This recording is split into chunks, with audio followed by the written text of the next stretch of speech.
मराठा समाजाच्या विरोधात जाण्याचं कुठलंही कारण नसताना फक्त आपल्या राजकीय स्वार्थापोटी काही जे 4-2 आमच्यातले कुत्रे आहेत हे कुठेतरी उपोषण करत आहेत आणि सर्व समाजाला बदनाम करण्याचं काम करत आहेत।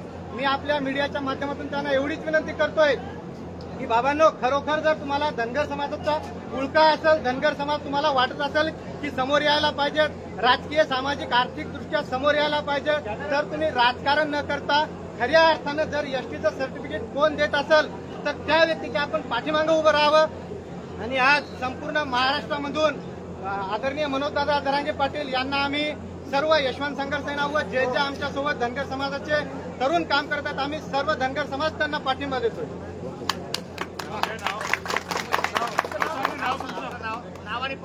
माझं नाव विष्णू सुभाष कुराडे, राहणार हिंगोली, यशवंत संघर्ष सेनेचा संस्थापक अध्यक्ष आहे। जवळपास मराठवाड्याच्या पूर्ण जिल्ह्यामध्ये सामाजिक संघटना आहे। धन्यवाद।